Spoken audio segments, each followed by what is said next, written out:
Before we formally start our lesson, let us first read these following texts or conversation that came from our module. So here's the first one. How do you do, Jennifer? Oh, pretty good. Got an A minus. Wow, that's cool. I did so. Got a B. Here's another one. Ready for the test tomorrow? No, gotta pull an all-nighter, I think. How you've been doing in the course?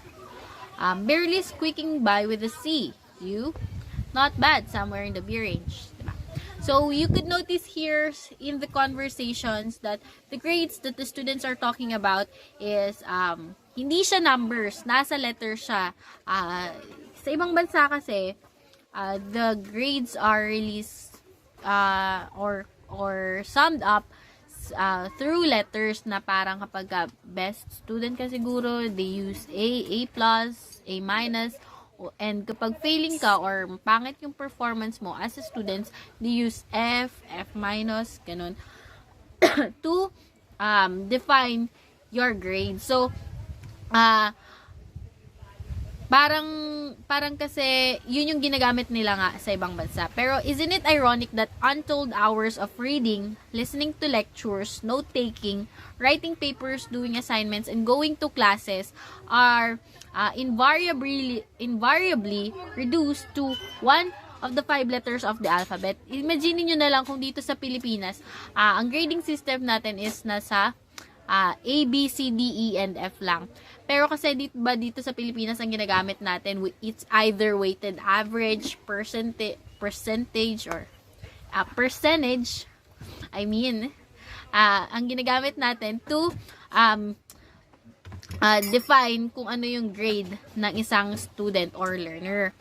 Pero imaginein mo that yung mga countless hours na ginugol mo sa pagbabasa ng learning materials, yung paggawa mo ng essay, and then yung pakikinig mo sa lectures is that parang hindi siya enough.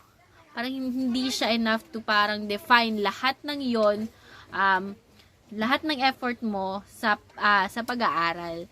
So, even more mysterious is that those tiny letters actually mean something. It defines a student's whole sense of academic self-esteem, and nakakontain lang siya sa isang alphabetic symbol.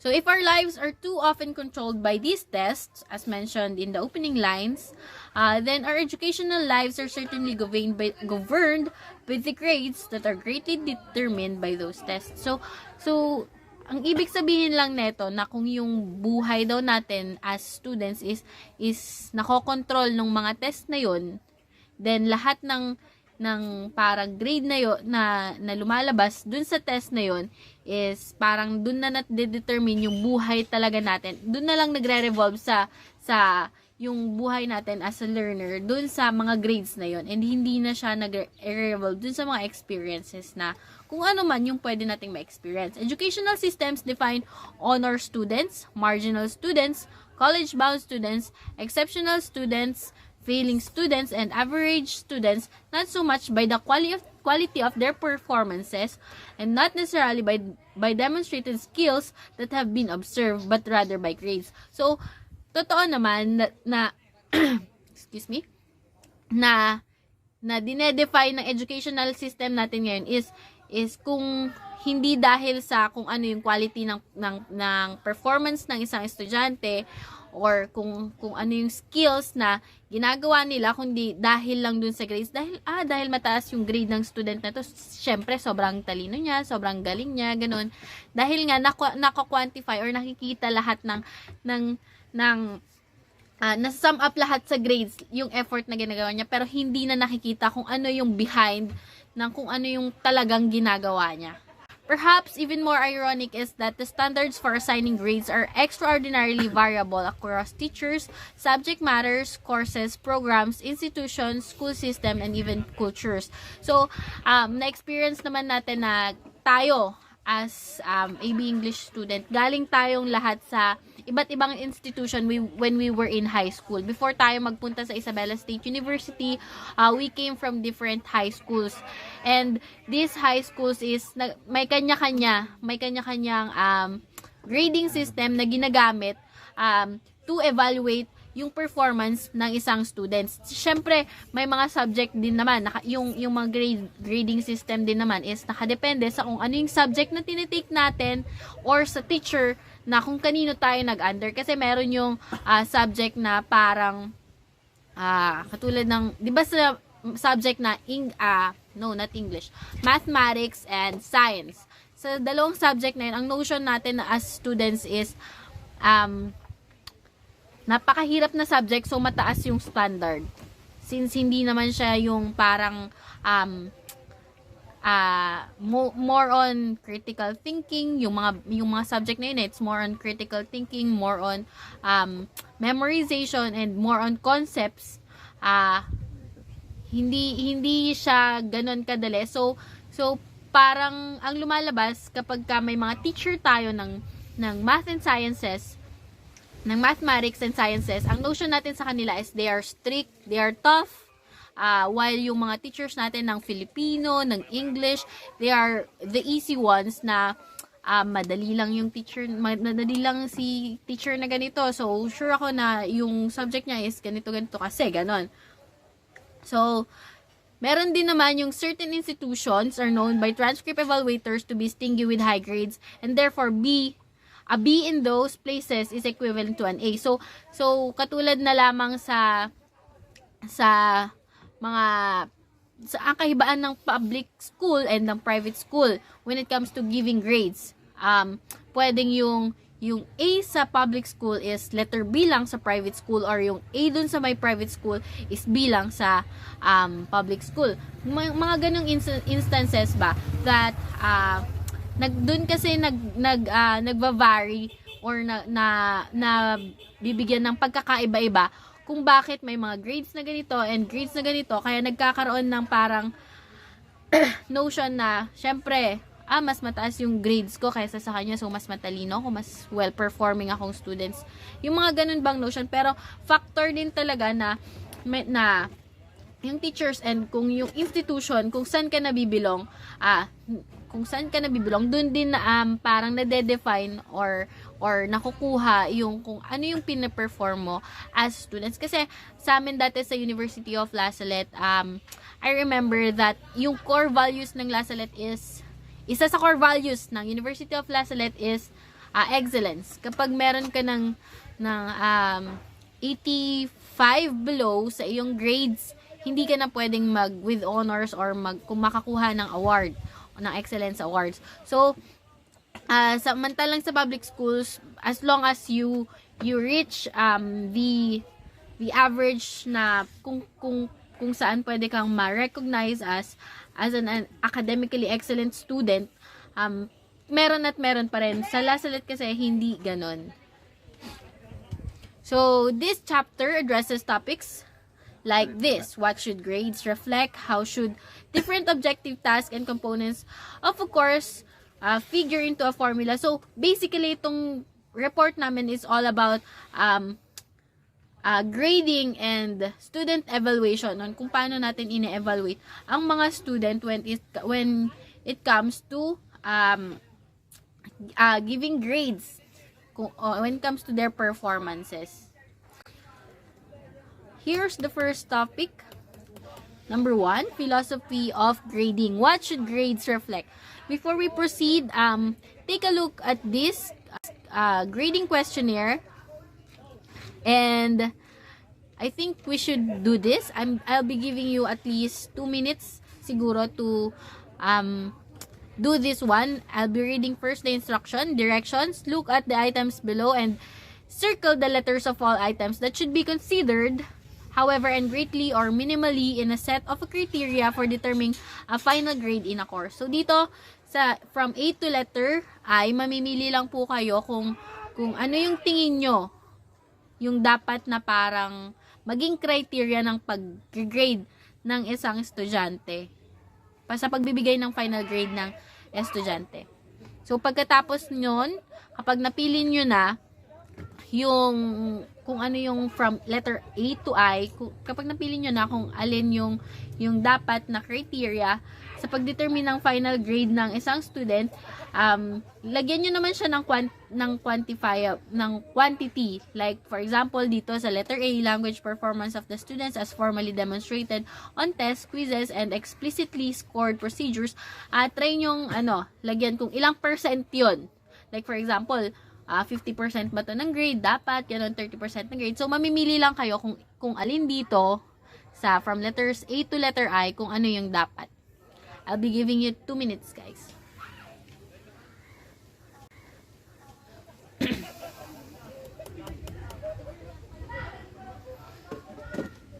So, by completing this exercise, you have made a quick intuitive allocation of factors that you think should be included in designing the final grade of a course. So, 'di ba? Sa pagpili natin dito sa mga anong tawag nito, sa mga criteria na to sa pagbibigay ng final grades, ginagawa na rin natin yung parang philosophy ng pagre-grade ng estudyante. Parang yun na yun. In general, yung pagbibigay ng pagpili ng criteria, first one, and pagbibigay ng percentage na nagre-represent sa weight nung criteria na yon.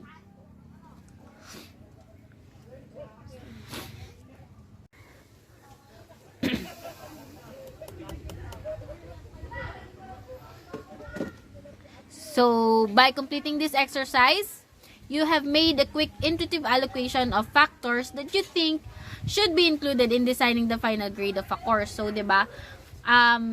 Sa pagpili natin dito sa mga anong tawag nito, sa mga criteria na to sa pagbibigay ng final grades, ginagawa na rin natin yung parang philosophy ng pagre-grade ng estudyante. Parang yun na yun. In general, yung pagbibigay ng pagpili ng criteria, first one, and pagbibigay ng percentage na nagre-represent sa weight nung criteria na yon.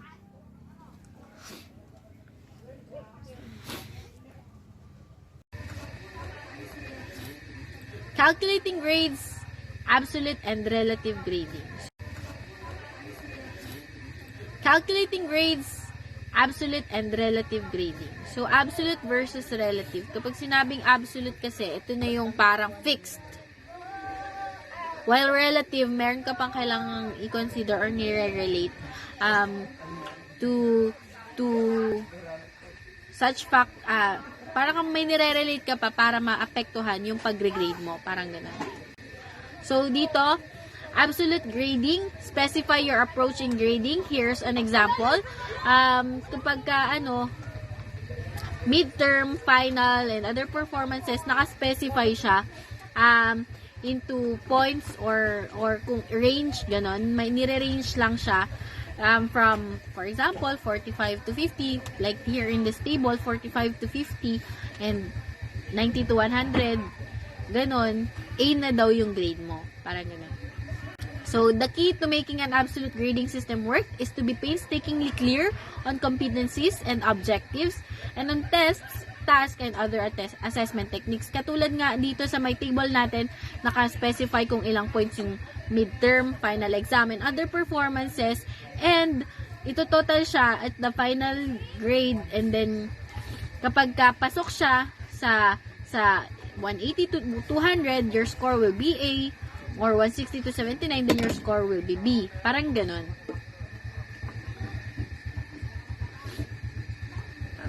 So, sabi dito, sa relative grading naman, more commonly used than absolute grading. It has the advantage of allowing your own interpretation and of adjusting or unpredicted ease or difficulty of a test. So dito sa relative grading, dito yung ina-adjust ng teacher yung parang grades ng students, or parang ina-adjust para hindi dahil nga may mga factor na nakakaapekto. Meron yung parang sa atin sa grades natin kay Ma'am LJ, nung in-adjust niya yung passing grades every time na ina-adjust niya yung grade every time na may super baba or marami yung nakakuha ng mababa na grade sa atin. So, ito ang example.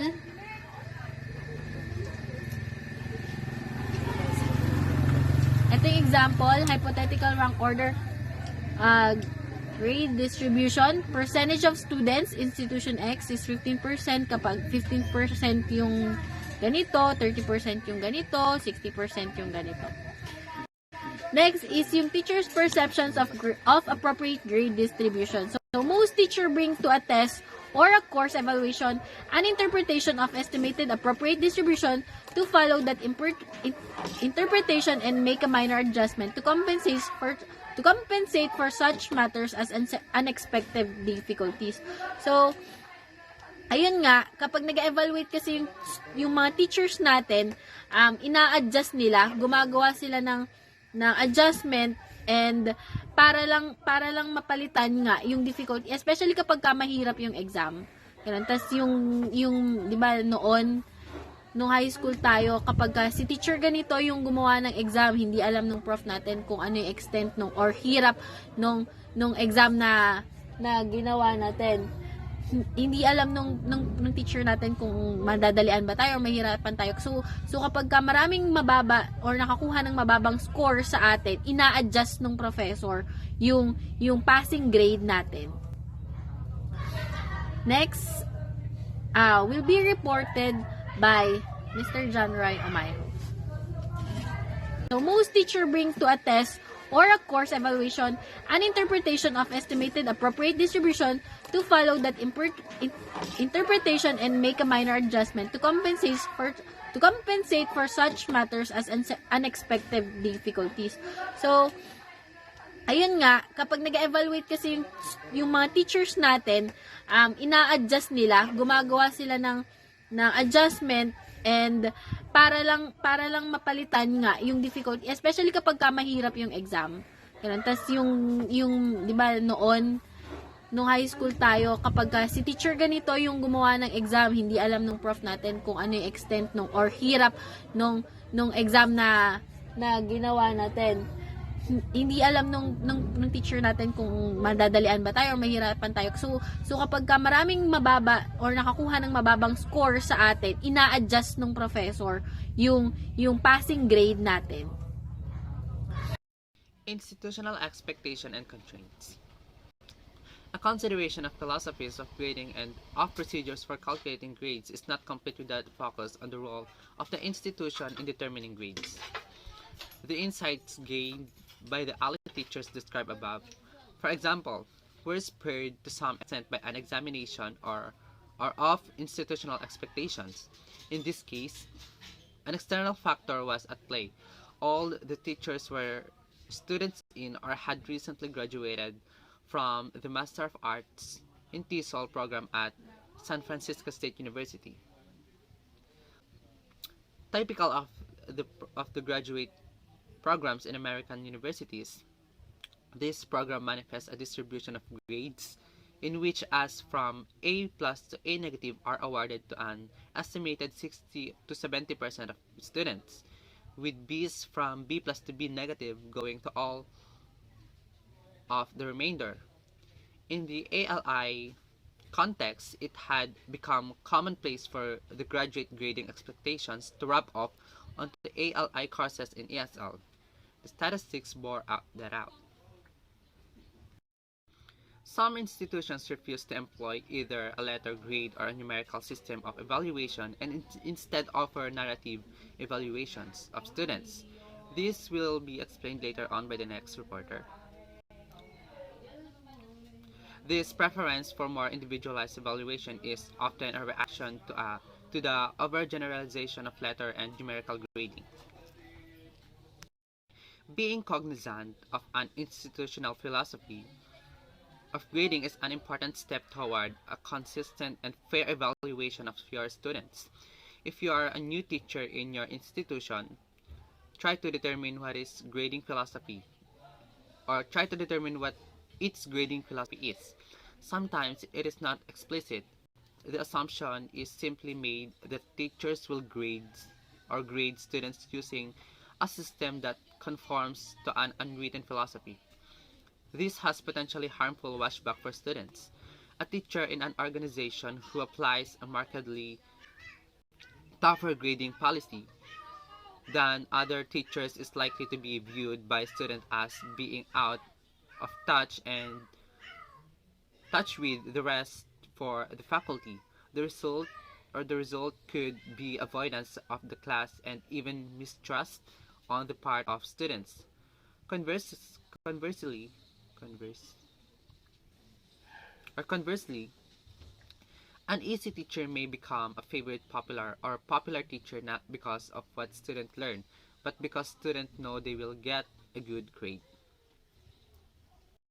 Let us now move on to the cross-cultural factors and the question of difficulty. Of further interest, especially to those in the profession of English language teaching, is the question of cultural expectations in grading. Every learner of English comes from a native culture that may have implicit philosophies of grading at wide variance with those of an English-speaking culture. Granted, most English learners worldwide are learning English within their own culture, say learning English in Korea. But even in these cases, it is important for teachers to understand the context in which they are teaching. A number of variables bear on the issue. In many cultures, it is unheard of a task or it is unheard of to ask a student to self-assess performance. Next, the teacher assign a grade and nobody question the teacher's criteria. Another one is the measure of a good teacher is one who can design a test that is difficult that no student could achieve a perfect score. The fact that students fall short of short marks of perfection is a demonstration of the teacher's superior knowledge. Next, corollary, as a corollary, in many cultures, it is unheard to ask a student to self-assess performance. Also, the teacher assigned a grade and nobody questioned the teacher's criteria. Another one is the measure of a good teacher is one who can design a test that is difficult that no student could achieve a perfect score. The fact that all students fall short of such marks of perfection is a demonstration of the teacher's superior knowledge. As corollary, grades of A are reserved for a highly select few, and students are delighted with B's. Next, one single final examination is the accepted determinant of a student's entire course grade.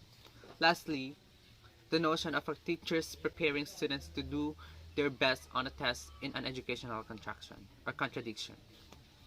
As you bear in mind these other cross-cultural constraints on philosophies of grading and valuation, it is important to construct your own philosophy. This is an extra sensitive issue for the teachers from English-speaking countries and educational systems who take teaching positions in other countries. In such a case, you are a guest in that country and it behooves you to tread lightly in your zeal for overturning centuries of educational traditions. Yes, you can be an agent for change, do, do so but do so tactfully and sensitively or you may find yourself on the first flight home. Philosophies of grading, along with the attendant cross-cultural variation, also must speak to the issue of gauging difficulty in tests and other graded measures. As noted above, in some cultures, a hard test is a good test, but in others, a good test results in a distribution like the one in the bar graph for Great Bunch. a, lar- a large proportion of A's and B's, a few C's, and maybe a D or an F for the deadbeats in the class. How do you gauge such difficulty as you design classroom tests that has not had the luxury of piloting and pretesting? The answer is complex. It is usually a combination of a number of possible factors. What are these factors? First is experience as a teacher with appropriate intuition. Next, adaptness at designing feasible tasks, special care in framing items that are clear and relevant. Next, mirroring in class tasks that students have mastered. Next, variation of tasks on the test itself. Reference to prior tests in the same course, a throughout review and preparation for the test, a knowledge of your students' collective abilities, and lastly, a little bit of luck. So, what do letters grades mean? An institutional philosophy of grading, whether it is explicitly stated or implicit, presupposes expectations for grade distribution and for a meaning of description of each grade. We have already looked at several variations on the mathematics of grades distribution. What has yet to be discussed in the meaning of letter grades? Typically, institutional manuals for teachers and students will list the following descriptors of letters grades: A for excellent, B for good, and C for adequate, D for inadequate and unsatisfactory, and F for failing or unacceptable. Notice that the C grade is described as adequate rather than average. The former term has in recent years been considered to be more descriptive, especially if a C is not mathematically calculated to be centered around the mean score. Do these adjectives contain enough meaning to evaluate a student appropriately? What letter grades ostensibly connote is a holistic score that sums up a multitude of performance throughout a score or on a test possibly consisting of multiple methods and traits. But do they? In the case of holistic scoring of writing of oral production, each score category is specifies as many as 6 different qualities as competencies that are being met. Can a letter grade provide such information? Does it tell a student about areas of strength and weakness, or about relative performance across a number of objectives and tasks? Or does a B just mean better than most but not quite as good as a few? Or even more complex, what does a GPA across 4 years of high school or college tell you about a person's abilities, skills, talents, and potentials? The organizational is implicit in letter grading underscores the meaningless of the adjectives typically cited as descriptors of those letters. And yet, those letters have come to mean almost everything in the grade gatekeeping role in admissions, decisions, and employment acceptance. Is there a solution to this semantic conundrum? The answer is cautious yes, with the twofold potential answers. First, every teacher who uses letter grades or a percentage score to provide the evaluation, whether a summative or end-of-course assessment or an formal assessment procedure, should A. Use a carefully constructed system of grading, B. Assign grades on the basis of explicitly stated criteria, and C. Base the criteria on objectives of course assessments procedures. Second is educators everywhere must work to persuade the gatekeepers of the world the letter numerical evaluations are simply one side of a complex representation of a student's ability. Next is the topic about alternatives to letter grading. I can remember on occasion receiving from a teacher term paper or a final examination which nothing on it but a letter grade or number. My reaction was that I had put in hours, and some cases weeks or toil, to create a product that had been reduced to a single symbol. It was a feeling of being demeaned, discounted, and unfulfilled. in terms of washback alone. Number or a grade provides absolutely no information to a student beyond a vague sense that he or she has pleased or displeased the teacher, or the assumptions that some other students have done better or worse. The argument of alternatives to letter grading can be stated with the same line of reasoning used to support the importance of alternatives in assessment in the previous chapters. Letter grades. Letter grades and along with the numerical scores are only one form of student evaluation. The principle of triangulations quotients as to provide as many forms of evaluation are feasible. For assessment of a test, paper reports, extra class, exercise, or the other formally scored tasks, the primary objective of which is to offer formative feedback. The possibilities beyond a simple number or letter include: one is a teacher marginal and comments. Next is a teacher written reaction to a student's self-assessments of performance. A teacher review of the test in the next class period. Peer assessment or performance, self-assessment of performance, and a teacher's conference with the student. Next is for summative assessment of a student at the end of a course. The same additional assessment can be made, perhaps in modified forms: a teacher marginal and or end of exam, paper, projects, comments, a teacher summative with written evaluative remarks on a journal, portfolio, or other tangible product. A teacher's written reaction to a student's self-assessment of performance in a course. A complete summative checklist of competencies with comments, a narrative evaluations, or general performance on the key objectives, or a teacher conference with the student.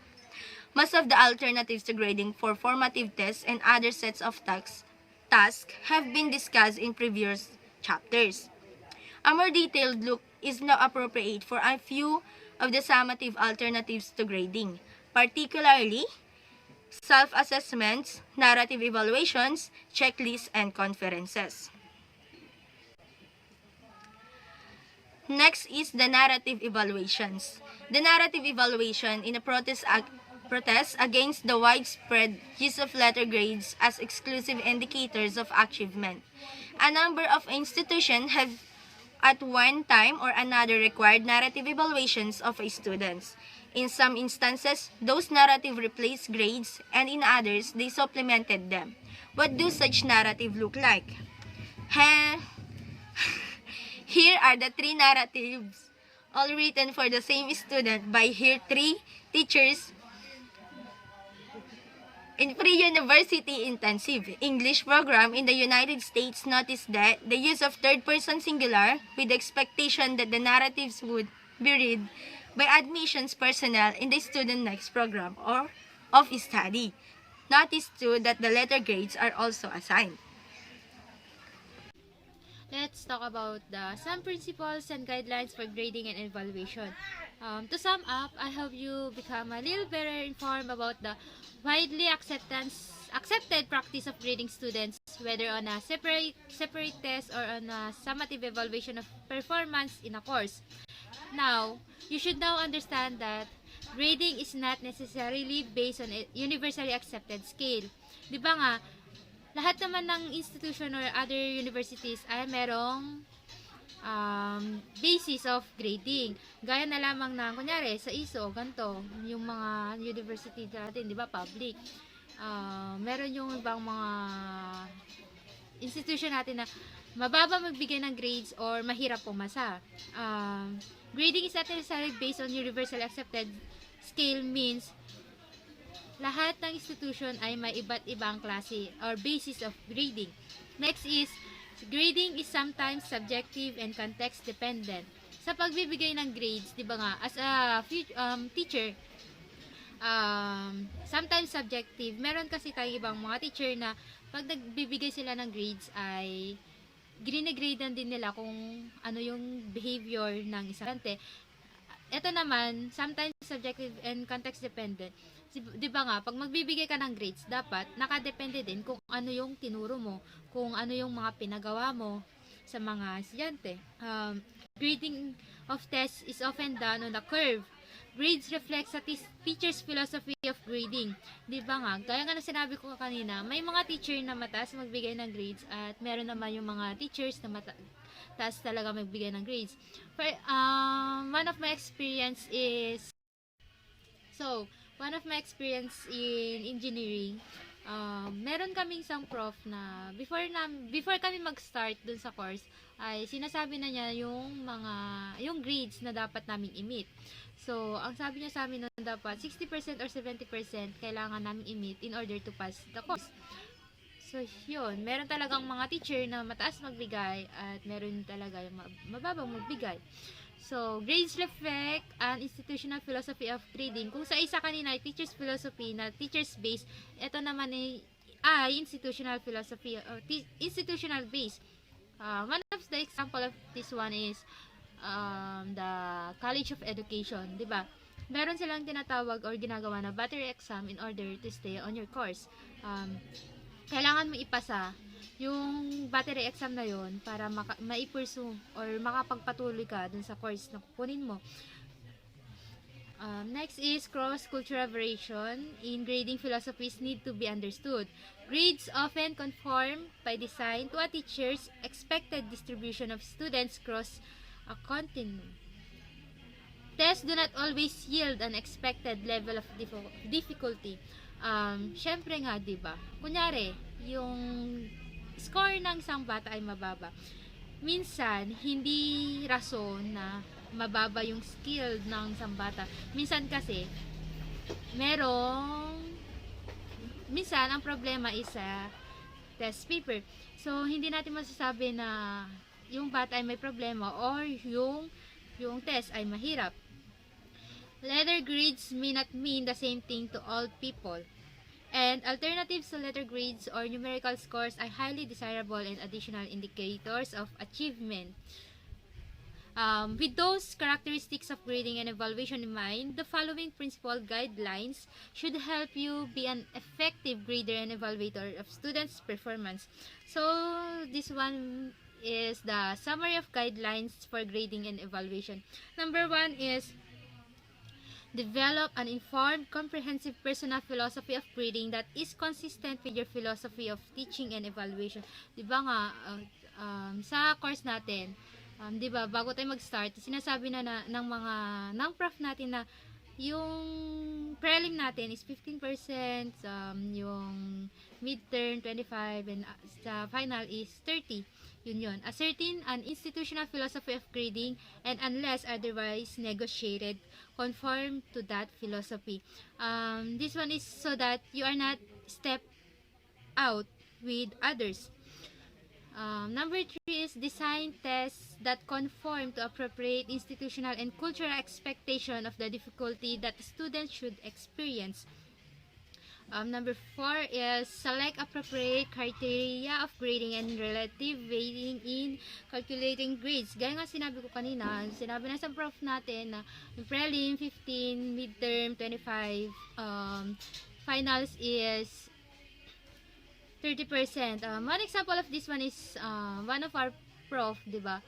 Bago tayo mag-start or proceed sa reporting, nagbigay na siya ng criteria of grading, 'di ba, sa reporting. So, yun yung ano neto na meron siyang divide na hati-hati yung yung percentage. Communicate criteria for grading to students at the beginning of the course and at subsequent grading periods. Gaya nga sinabi ko na bago tayo mag-start dun sa course, sinasabi na agad kung paano or ano yung criteria of grading ng teacher natin. And lastly is triangulate letter grades evaluation with alternatives that are more formative and that give more washbacks. And that's all. Thank you.